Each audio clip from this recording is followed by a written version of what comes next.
Lori Vallow Daybell, one of the most hated people, I feel like, which rightfully so. I mean, like literally ever. Yeah, it must be the tattooed eyebrows or something. I don't know, but she is actually being extradited to Arizona to face conspiracy charges for murder. After her sentencing. Well, actually, it was her conviction. Actually, Yep, I told you that was probably going to happen from everything I was reading. Yeah. So finally happening. It is. It has been signed off on, and we expect to see it happen in the next couple months. But she is going to be facing conspiracy charges in relation to the death of her estranged husband, Charles Vallow, and the attempted murder of her niece's ex-husband, Brandon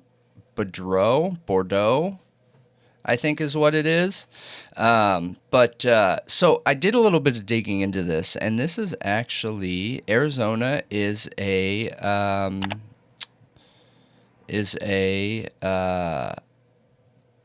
I'm drawing a blank right now. Extradition state? No. Arizona is a death penalty state.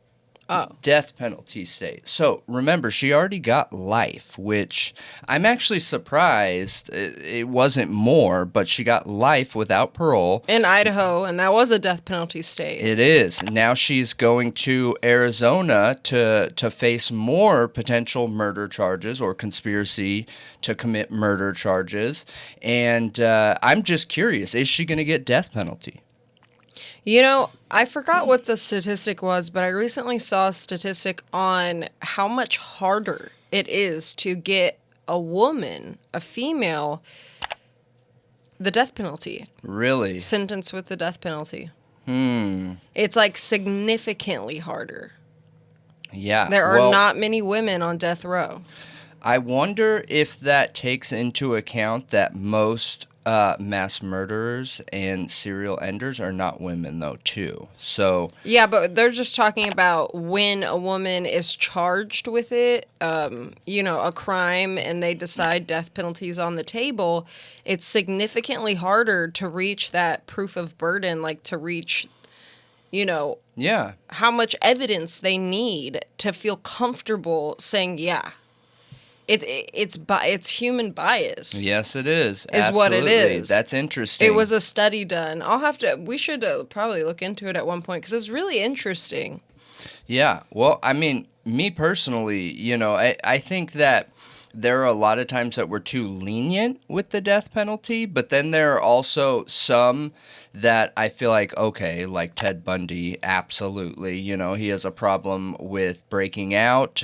He has a problem with running, and he has... It could be in the triple digits of victims, If I'm going to sign off and stamp on my approval for anybody, it's going to be someone like him. Now, Lori Vallow Daybell, gosh, dude, with the children, I have a hard time looking at that and thinking, like, yeah, she shouldn't get the death penalty. You know what I mean?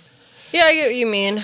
I mean, I don't really care if she's sitting in prison for the rest of her life, having to, deal with her crazy self, or if she gets the death penalty. Personally, I don't care either way, especially if she isn't attempting to escape. Like what you said with Ted Bundy, that's where I feel like it's absolutely needed. Yeah. Like, we need to get this person off the planet. Jeopardy.